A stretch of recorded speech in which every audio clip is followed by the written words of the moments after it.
Salut, bienvenue dans Step Back, le podcast de la rédaction basket de l'équipe. C'est une grande semaine. Après 2 mois à devoir se contenter de la NBA, voici enfin le grand retour de la Jeep Elite.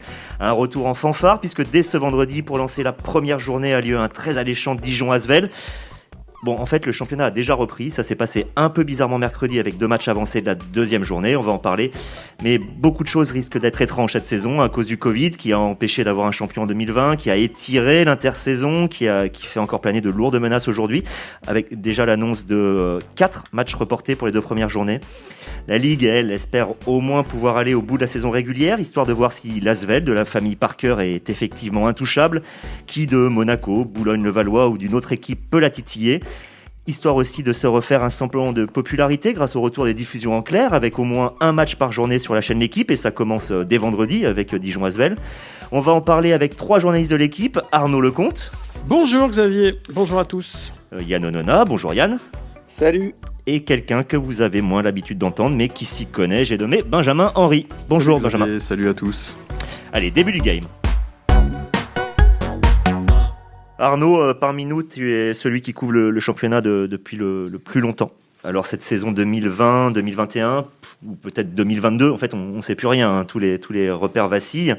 Tu l'abordes, on va dire plutôt avec intérêt, ça fait 6 mois que c'était arrêté. On retrouve ça ou honnêtement une forme d'angoisse et de circonspection, sachant pas ce qui va se passer à la semaine, quoi. Bon, d'angoisse, n'exagérons rien. Circonspection et intérêt mélangés, oui, certainement. Un peu d'excitation quand même aussi, parce que ça fait 6 mois effectivement que le basket français n'a pas rejoué. Donc oui, il y a de l'intérêt sportif, on va en reparler peut-être, mais d'abord de la circonspection, parce que on a vu que 40% à peu près des matchs de pré-saison avaient été annulés en raison, bien sûr, des questions sanitaires, des cas de Covid dans les équipes. Comme tu l'as rappelé en introduction, il y a déjà des matchs reportés. On sait que la première journée de championnat de France féminin, de Ligue féminine, a été intégralement reportée. La finale de la Coupe de France féminine, qui devait avoir lieu la semaine dernière à Bercy, a été reportée, annulée, le matin du match, le midi du match. Enfin, bref, la situation dans les autres sports, on la connaît, elle est compliquée aussi. Donc, effectivement, il y a beaucoup de circonspection sur la capacité du championnat de France à jouer ses matchs normalement, régulièrement, et d'aller au bout de la saison, forcément. C'est vrai que c'était déjà compliqué, je reste une seconde avec toi Arnaud, parfois de suivre le classement de la Jeep Elite, puisque c'était un championnat un peu étagé, avec parfois des matchs décalés qui faisaient que certaines équipes avaient 1 ou 2 journées de moins dans les résultats. Là, ça risque peut-être de donner un grand bordel très rapidement. Oui, mais bon, en même temps, je me souviens qu'il y a 3-4 ans, quand la Ligue avait décidé de classer les équipes selon le pourcentage de victoires, comme en NBA, ça avait rué dans les brancards, tout le monde avait grogné, puis on s'aperçoit aujourd'hui que finalement, ce n'était pas une si mauvaise idée que ça, et que ça permet quand même d'avoir une idée un peu précise, malgré un manque de régularité des matchs et des journées qui sont un peu à l'emporte-pièce. Ça permet quand même de suivre à peu près le classement. Donc je pense qu'il va être très utile cette année, en effet. Un peu comme en NBA, où parfois il y avait 3-4 matchs d'écart entre certaines équipes. Yann, une question qui est peut-être la plus importante. On sait que la Lidl Star League, la D1 du hand, a adopté très officiellement un plan B travaillé qui dit en gros que si fin décembre, grosso modo à la fin de la phase aller, il n'y a pas assez de matchs joués, ils changent tout dans la deuxième, ils font des phases de poule. Voilà. Est-ce que la LNB a prévu, pareil, de façon écrite, de façon planifiée, une solution de rechange si, en gros, là, dans les 2-3 mois qui viennent, on se retrouve avec 50%, 60% des matchs reportés? Pour l'instant, alors c'est pas mis par écrit, mais il y a évidemment, ils étudient déjà comment fonctionner. Alors le problème, c'est qu'il y a des questions qui ne se posent pas de la même manière qu'en handball, à savoir, par exemple, la Leaders Cup. Vous savez que ça fait partie des événements marquants au fil de la saison avec le All-Star Game. Donc, le président de la Ligue, Alain Béral, a annoncé déjà l'annulation du All-Star Game qui a lieu à l'Accor Hotel Arena devant 15 000 personnes, toujours à guichet fermé depuis combien d'années, Arnaud? Depuis 15 ans déjà? C'est ça. 12 ans 15. Oui, voilà. Donc ça, déjà, c'est annulé. Mais il y a un gros point d'interrogation autour de la Leaders Cup, par exemple. Donc, c'est difficile aujourd'hui de prendre ce genre de décision par rapport à un Ce que tu veux dire, c'est que ça peut aussi libérer des dates, par exemple, s'il faut rattraper des matchs. C'est ce que j'entends aussi. Absolument. Donc, en fait, il y a une souplesse de calendrier. C'est ça qu'ils essayent de mettre en place. C'est une souplesse éventuelle du calendrier avec une priorité, finir la saison régulière. Donc évidemment, tous ceux qui aiment le basket adorent les playoffs, c'est un peu l'ADN de ce sport, quand il y a des séries de matchs et où les équipes s'ajustent, et où tout ne se joue pas que sur un panier, mais avec des dynamiques, des momentum qui changent de côté. Vous connaissez ça. Donc évidemment, l'objectif, c'est de préserver des playoffs si possible, mais le plan B, en fait, de la LNB, c'est de supprimer les playoffs pour, une fois de plus, alléger le calendrier si jamais on arrive dans la situation où on ne peut pas finir la saison régulière. Dans ce cas-là, au moins on termine la saison régulière et on va dire de manière exceptionnelle, le champion sera le vainqueur de la saison régulière. Et par contre, du coup, on pourra faire des matchs jusqu'à février et mars et se rendre compte au fil de la saison ce qui sera possible de faire ou pas. Et au pire du pire, si jamais la saison régulière ne va vraiment pas au bout, même en supprimant les playoffs et en allant jusqu'au mois de juin, au pire du pire, il y a un ranking qui serait mis en place. Sachant qu'il y a aussi dans le fait de libérer des dates, les Coupes d'Europe, on sait que par exemple la BCL a supprimé un certain nombre de dates, changé son format. Par contre, l'Euroleague le fait pas, ce qui peut créer un déséquilibre. La bonne nouvelle, on va dire, de l'intersaison pour passer sur un autre sujet, ça a été la bonne tenue financière des clubs, malgré le contexte. On connaît les raisons, par exemple les aides publiques, peut-être le fait que les clubs sont souvent bien gérés grâce au contrôle de la DNCCG. Mais là, on a une limitation de la jauge, parfois à 1000, c'est tombé dans certaines zones, parfois à 2000, comme pour Dijon-Asvel. Est-ce que c'est tenable pour les clubs d'avoir aussi peu de rentrées financières, puisque c'est quand même essentiel, Benjamin ? La question va se poser de toute façon au fur et à mesure des semaines. Pour l'instant, ce sont des mesures qui sont adoptées pour quelques semaines. Donc je pense que sur 1 mois, 2 mois, 3 mois éventuellement, les clubs vont pouvoir s'en sortir. Si c'est une saison entière qui se déroule dans ces conditions, ça va être très compliqué. De toute façon, on sait que sur les budgets du basket et des sports qui ne sont pas le football, pour être clair, la part de la billetterie est importante dans ces budgets. Donc c'est vrai qu'on peut s'attendre à tout. Malheureusement, c'est hyper dépendant de la situation sanitaire. Ça va être hyper dépendant de la manière dont évolue l'épidémie. C'est compliqué de se faire un avis là à date sur ce qui pourrait se passer, mais c'est vrai qu'il faut espérer que cette situation ne perdure pas pour éviter de mettre des clubs en péril. Les sponsors, les partenaires ont été fidèles cet été. Ça sera délicat pour tout le monde de toute façon de conserver ce degré d'investissement s'il n'y a pas de retour sur investissement, justement, s'il n'y a pas de visibilité dans les salles, s'il n'y a pas tout ce qui est merchandising, tout ce qui est place, tout ce qui est buvette, etc. Ça pourrait mettre en péril effectivement l'économie du basket français. C'est là qu'on est sur la brèche. Je voyais que par exemple à Pau, l'entraîneur a demandé un joueur supplémentaire. Son président lui a dit on n'a aucune visibilité. Pour l'instant, c'est absolument impossible. On verra. Alors ce championnat normalement doit avoir un favori évident, qui est l'Asvel, qui est le club le plus riche, le plus puissant, à l'effectif le plus profond et le plus impressionnant. Mais Arnaud, est-ce que ça veut encore dire quelque chose qu'il y a un favori dans ce championnat, sachant que chaque semaine, on va savoir qui peut jouer et qui peut pas jouer, que parfois, il y a des équipes qui devront mettre des joueurs au repos, en quarantaine, parce que... Voilà, donc, en gros, favori ou pas favori cette saison Oui, de toute façon, on peut difficilement présager de ce qui va se passer en termes sanitaires. Donc oui, favori sportivement au départ de cette saison, forcément, l'Asvel est incontournable, avec un effectif, en effet, rarement vu en France. Rarement ou jamais ? Oui, peut-être jamais, sachant que dans les années 90, on avait aussi 5-6 internationaux, souvent dans certaines équipes comme Pau-Orthez, comme Limoges, avec 2 étrangers de top niveau. Donc aujourd'hui, les effectifs sont surtout beaucoup plus larges. Limoges ou Pau-Orthez, dans les années 90, qui faisait partie des toutes meilleures équipes européennes, c'était 10 joueurs grand maximum. L'effectif de l'Asvel cette année est d'autant plus impressionnant qu'il compte 14 joueurs de très haut niveau à l'évidence, des joueurs d'Euroleague, ce qui est là du jamais vu forcément par définition. Donc effectivement, en densité, je pense qu'il n'y a pas d'équivalent dans l'histoire du basket français, très certainement. Il y a 7 internationaux français, ce qui est là pour le coup une extraordinaire révolution par rapport aux dernières années, parce qu'on avait tendance à se plaindre, et à raison, du départ de nos meilleurs joueurs à l'étranger. Là, on a vraiment 7 internationaux, même si ce sont des internationaux, certains le sont parce qu'il y a des fenêtres de qualification en saison, on sait, les joueurs NBA ne peuvent pas venir, etc., ce qui a laissé des opportunités à certains joueurs. Mais bon, voilà, c'est un effectif sur le papier qui est très impressionnant, oui.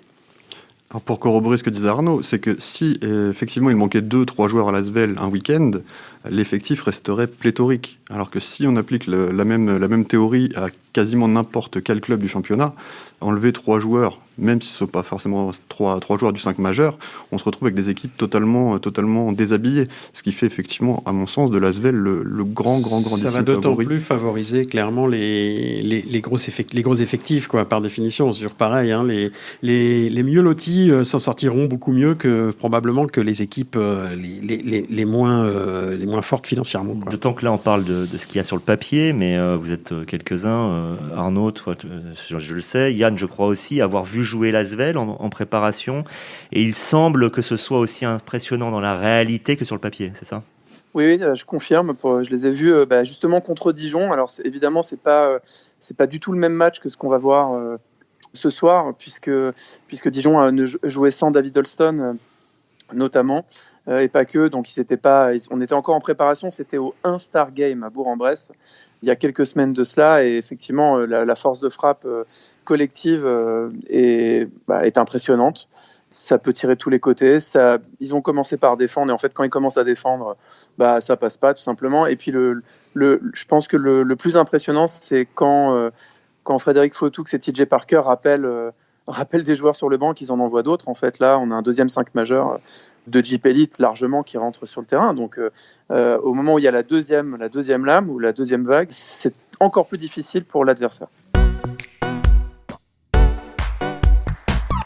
Derrière, il y a deux équipes qui semblent se détacher, Monaco comme les années précédentes et Boulogne-le-Valois qui semble avoir passé un cap et qui a notamment le deuxième budget. Alors Monaco, Boulogne-le-Valois, une autre équipe, on a eu une indication peut-être avec la victoire justement des Metropolitans à Monaco mercredi en match avancé la deuxième journée 72-62. Est-ce que c'est signifiant pour toi Arnaud le résultat de ce match ? Oui, forcément. Monaco était invaincu à domicile depuis 29 matchs, quasiment 2 années. Mitrovic, on le sait, est revenu cet été. C'est pas pour jouer le milieu de tableau. Donc, alors après, Monaco a des circonstances atténuantes. On l'a bien vu sur ce match. Hein, ils sont pas du tout prêts à jouer ce genre d'équipe. Un rival direct, puisque Boulogne-le-Valois, comme tu l'as dit, a effectivement passé un cap cet été financièrement. À l'inverse, Monaco a baissé la voilure, donc Monaco a recruté tardivement, etc. Donc clairement, c'est une équipe qui n'est pas prête, mais qui sera très forte. Tardivement, mais joliment. Oui, joliment, parce qu'on revient à ce que je disais tout à l'heure par rapport aux internationaux. Ils ont perdu Paul Lacombe, Yacouba Ouattara. Ils ont récupéré Mathias Lessort, qui revient du Bayern Munich, qui a le jeune Ndoye, qui est l'un des grands talents de demain du basket, enfin d'aujourd'hui déjà du basket français, qui arrive de Cholet, qui va peut-être être drafté d'ailleurs au mois de novembre au deuxième tour, probablement s'il l'est en NBA. Mais enfin, en tout cas, c'est un solide joueur français du championnat de France aujourd'hui. Plus quelques Américains dont on n'a pas encore véritablement idée du potentiel, de la capacité, même si on a vu qu'ils étaient athlétiques. Donc c'est une équipe qui défendra fort et qui va courir beaucoup. Après, quelle surprise chez Mitrovic. Elle va peut-être prendre avoir besoin d'un peu de temps, contrairement aux années passées où elle était assez rapidement opérationnelle. Elle va peut-être devoir patienter un peu avant de jouer à son top niveau. Donc effectivement, Monaco va peut-être être un peu en retrait au début de saison. On verra par la suite. Yann, pour essayer de se projeter sur la fin de saison, dans ta boule de cristal, toi, tu votes plutôt Monaco ou plutôt Boulogne ? Waouh, c'est difficile. Désolé. C'est difficile. Non, j'aurais tendance, mais bon, c'est parce que c'est les dernières années qui veulent ça, en fait. J'aurais plutôt tendance à choisir Monaco parce que profil d'équipe que décrivait Arnaud, avec de l'intensité, avec ce coaching de Mitrovic, avec le 1 contre 1, le physique, la défense. Je pense que c'est des valeurs primordiales, notamment dans la Jeep Elite, qui est un des championnats les plus athlétiques en Europe. Et Boulogne-le-Valois, j'ai envie de dire, j'ai besoin de voir, en fait. J'ai besoin de voir quelle philosophie va imprimer Joris Doce, comment ça va prendre au niveau collectif. Sur le potentiel, il n'y a pas de problème, mais l'équipe est vraiment toute neuve. C'est pour ça que c'est naturellement plus facile de pencher vers le rocher. Quand tu dis on va voir quelle philosophie va imprimer Joris Doce, c'est parce que c'est pas aussi évident que ce sera forcément défense first. On connaît le profil du garçon à l'époque en tant que joueur avec Limoges. Si, je pense que c'est évident, mais il y a besoin de le voir. Il y a besoin de voir si le personnel qu'il a, si ces joueurs vont adhérer, vont répéter ce qu'ils ont réalisé à Monaco, qui pour le coup répond un peu à la question. Mais bon, faut voir ça dans la durée. Derrière Monaco et Boulogne-le-Valois, ou avec Monaco et Boulogne-le-Valois. Dijon, l'année dernière, la seule équipe à avoir gagné un trophée, la Leaders Cup, co-leader avec Monaco et l'Asvel au moment de l'interruption. Et pourtant, sur le papier, alors je m'engage, c'est totalement subjectif, mais il me semble peut-être que Dijon semble un tout petit peu moins fort. Après, on sait aussi que Dijon, c'est une expression collective qui peut rattraper ou sublimer beaucoup de choses. Benjamin, t'en penses quoi de cette équipe de Dijon ? Sur le papier, clairement, c'est moins fort que les 3 équipes que l'on vient de citer. C'est une équipe qui, à mon sens, s'est affaiblie en termes d'individualité par rapport à la saison dernière. Mais c'est, une fois encore, c'est sur le papier. Et ce qui fait la force de Dijon depuis l'arrivée de Laurent Leniam sur le banc, à l'exception d'une saison qui a été très compliquée, où ils se maintiennent à l'avant-dernière journée. Mais depuis, c'est une équipe qui est une véritable équipe. Il n'y a pas de star si on accepte David Holston qui finit MVP. Mais en l'occurrence, c'était pas la star absolue de l'équipe, c'était pas le seul joueur à s'exprimer dans cette équipe. C'est une équipe qui est cohérente dans sa défense, qui excelle ou qui excellait la saison dernière dans le jeu en transition grâce justement à cette défense qui était réputée, cette défense collective. La force de Laurent Leniam, c'est de réussir à faire adhérer tous les joueurs à son projet. Donc si les joueurs qui les ont rejoints cet été adhèrent à ce projet, en l'occurrence on sait qu'un Jacques Alinguet qui vient, ça ne sera pas Richard Solomon en termes d'altitude, en termes de ce genre de choses. En revanche, on sait que dans la défense de Laurent Leniam, il sera tout de suite en place. Le fait d'avoir conservé les 2 meneurs et d'avoir conservé Alex Chassan à l'intérieur, c'est quand même déjà des garanties. Il faudra voir effectivement ce que pourront donner notamment Chase Simon et Jaron Johnson s'ils sont capables de s'intégrer à cette défense, mais comme l'ont fait Lamonte Ulmer par le passé, comme l'a fait Rachid Suleiman, ce sont des joueurs qui n'étaient pas forcément étiquetés défenseurs et qui ont réussi à s'intégrer dans ce système. Donc c'est vrai que c'est une équipe qui peut encore avoir ce rôle qu'ils aiment bien dire de poil à gratter, même si on sait que c'est finalement plus leur rôle, puisqu'ils font partie des grosses écuries de ce championnat, malgré leur budget désormais. Tu as eu plusieurs fois Laurent Leniam au téléphone ces derniers temps. Est-ce que tu as senti qu'il avait digéré le fait que la saison dernière ne soit pas allée à son terme, alors que c'est l'équipe qui avait le plus à gagner parce qu'elle avait mis en place, ou au contraire, peut-être même qu'il va s'en servir de cette forme de frustration cette saison ? Comment tu l'as senti ? Je sais que chez lui et chez certains de ses joueurs, il y a effectivement une vraie frustration, puisque eux le disaient, ils étaient encore engagés en Coupe de France, ils étaient encore engagés en BCL, en championnat, ils étaient dans les clous, même si, sans dire qu'ils auraient fait un quadruplé historique, on est très loin de ça, mais ils espéraient peut-être gagner un 2e titre autre que la Leaders Cup si ça avait pu aller au bout. Et rien ne dit que ça n'aurait pas été le cas si effectivement la saison avait pu aller à son terme. Maintenant, pour en avoir discuté justement avec Laurent Leniam, lui disait qu'il voulait faire table rase de la saison dernière, qu'il ne souhaitait plus en parler, puisque c'est un nouvel exercice.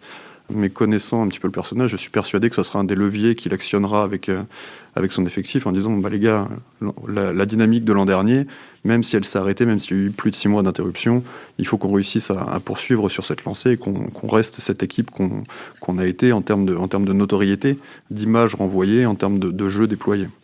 Arnaud, derrière ce quatuor-là, qui sont les 4 équipes à qui on a donné des étoiles, nous, dans nos pronostics d'avant-saison, il n'y en a pas d'autres, c'est-à-dire, rappelons quand même que les étoiles, c'est les équipes que l'on voit aller jusqu'au titre. C'est pas un tableau d'honneur disant, eux, ils sont pas mal, eux, ils sont un peu moins bons. Non, c'est vraiment que les équipes qu'on voit aller au titre. On a émis ces 4-là. Derrière, il y a une indication intéressante. Encore, on a parlé de Monaco-Boulogne, mais il y a eu un 2e match mercredi, c'est Nanterre-Bourg-en-Bresse, gagné par Bourg-en-Bresse à Nanterre, 95-82. On sait que Bourg-en-Bresse, par exemple, le magazine Basket, qui fait chaque année un guide très bien fait, là, dans les pronostics, met Bourg-en-Bresse 4e, devant Dijon. Est-ce que ça te semble aussi dire que Bourg-en-Bresse est peut-être la 5e force ? Est-ce que tu vois d'autres équipes ? Il y a, je sais pas, Limoges, Strasbourg, Le Mans. T'en penses quoi ? Eh bien, j'en pense que Bourg-en-Bresse, oui, est une équipe qui peut, cette année, gravir encore un échelon. C'est une équipe qui progresse tous les ans, qui a surtout progressé financièrement durant l'intersaison. C'est un des rares clubs de Jeep Elite. Je crois qu'il y en a 3, me semble-t-il, peut-être 4, mais au moins 3, à savoir l'Asvel, Boulogne-le-Valois et le 3e larron, Bourg, à avoir un budget en augmentation, alors que tous les indicateurs laissaient penser, et d'ailleurs c'est donc le cas de la majorité des clubs, que les budgets allaient être en baisse compte tenu des événements de l'année en cours. Donc Bourg a réussi à gratter encore quelques dizaines de milliers d'euros de masse salariale supplémentaire, ce qui permet d'avoir un effectif extrêmement complet cette année, impressionnant sur le papier, qui semble déjà en place. Gagner à Nanterre, mettre 95 points à Nanterre, c'est quand même, enfin à l'extérieur en tout cas, c'est quand même une performance. Ce qu'ils ont fait mercredi soir, c'est une équipe qui va découvrir l'Eurocoupe cette année, donc ça peut être aussi un peu le bémol si jamais la saison d'Eurocoupe se déroule normalement. Ça peut aussi être un souci. On sait que les équipes qui découvrent la Coupe d'Europe souvent s'essoufflent un peu. On verra à la longue, mais je pense que Bourg, oui, a le profil du parfait du Dijon 2020-2021 finalement. Il y a peut-être un peu de ça, quoi, même s'il y a des moyens supérieurs. Hein, on est bien d'accord. Néanmoins, Bourg est une équipe qui n'a pas jusqu'ici de référence au très haut niveau dans le championnat de France, mais ça peut être en effet l'équipe surprise de la saison. Yann, derrière justement cette équipe de Bourg, qui tu vois comme poil à gratter? Alors moi je donne mon sentiment, j'avais vu Chalon parce que je trouvais que le duo Cooper-Buckner était assez séduisant pour la Jeep Elite. On voit aussi que ça n'a rien donné pour l'instant en préparation, même si évidemment il faut prendre des pincettes. Ils ont été éliminés par une équipe de Pro B en coupe.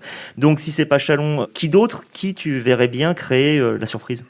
La vérité, c'est que j'étais plutôt d'accord avec toi. C'est-à-dire, sur le papier, en plus, je les ai vus, j'ai vu des choses intéressantes, même s'ils n'ont pas gagné dans le même tournoi là, au All-Star Game. Effectivement, oui, mais Buckner ne jouait pas, voilà ce que j'avais oublié à ce moment-là. Donc je me disais spontanément, effectivement, ce duo, le duo 1-5, tellement important au basket, DJ Cooper, Eric Buckner, doit faire une différence. Surtout que DJ Cooper, qui est un ancien MVP du championnat, a toujours cartonné en championnat de France à chaque fois qu'il avait un grand à côté de lui avec qui il fonctionnait, comme Alain Coffey quand il était à l'élan Béarnais à Pau. Donc moi je trouvais l'effectif intéressant. Ils ont un ailier israélien, la Rafimenko, qui a l'air solide, qui débarque dans le championnat. Il y a Michael Gelabal qui est honnêtement qui a l'air inoxydable, qui continue à prendre ses shoots dans le corner. Le vieux joueur de Jeep Elite aujourd'hui. Ah bah tu vois, tu me l'apprends. Moi je pensais qu'il avait que 28 ans, chez la balle. Non, mais il est étonnant parce qu'il est toujours, il est fidèle à lui-même. Puis voilà, il y a de l'expérience, Ousmane Camara. Enfin, il y a des Gareth Sim, l'ancien de Bourg-en-Bresse aussi, qui va apporter quand même, qui doit apporter de l'assurance à la même. Mais moi je pense que s'il trouve une alchimie, ça me semble un effectif quand même très cohérent. Et puis après, s'il faut peut-être en choisir un autre, j'avais l'impression que Gravelines paraissait intéressant, voilà, mais il faudrait que je puisse les voir jouer plusieurs fois. C'est encore tôt dans la saison, mais je trouve qu'ils ont à peu près bien construit leur équipe et c'est peut-être enfin leur année, parce que ça fait des années qu'ils font des équipes qui ont l'air pas mal sur le papier et puis qui n'arrivent pas à grand-chose. Donc voilà. Juste pour rebondir sur Chalon-sur-Saône, le président a déjà tiré la sonnette d'alarme. Il a l'air complètement abasourdi de la manière dont se passe la préparation et de l'alchimie qui semble ne pas se créer, en l'occurrence dans l'équipe. J'ai l'impression que l'effectif pourrait déjà rapidement bouger du côté de Chalon. Donc il faudra surveiller. Effectivement, sur le papier, c'est une équipe avec des recrues clinquantes et qui peuvent donner l'impression d'une nouvelle force en présence. Mais il y a encore des réserves. Chalon, on est souvent très impatient. Hein. C'est un fief vraiment du championnat de France et qu'il y a beaucoup de passion au Colisée et autour. Et voilà, le président Dominique Juillot, son staff en général, on peut pas dire qu'il soit dans la patience permanente. Donc effectivement, Dominique Juillot a déjà tiré un peu la sonnette d'alarme là, pour mettre la pression un peu sur le coach.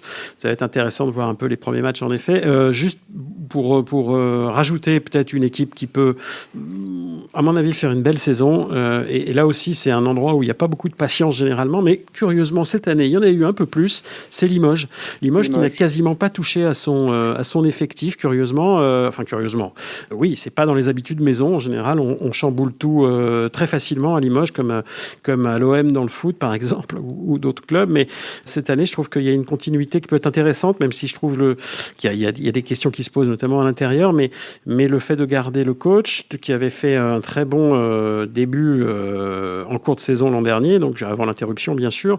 Le fait de retrouver de Marcus Nelson, de garder l'ossature quasiment à 100%, d'y rajouter un excellent joueur qui s'appelle Thomas Scrub, qui est un international canadien. Philippe Scrub. Thomas joue à Bourg, ce sont deux frères. Il y a vraiment un potentiel, peut-être pas faramineux, mais en tout cas des garanties qui laissent penser que Limoges va pouvoir avoir une saison un peu tranquille pour une fois. Oui, et puis il faut rappeler qu'ils sont aussi dans la continuité pour ce qui est du développement individuel. Vous savez, c'est quand même c'était un axe de développement avec le coach individuel Yassine Aouadi, qui s'est notamment occupé de Sekou Doumbouya, qui travaille avec Rudy Gobert l'été et avec beaucoup d'autres.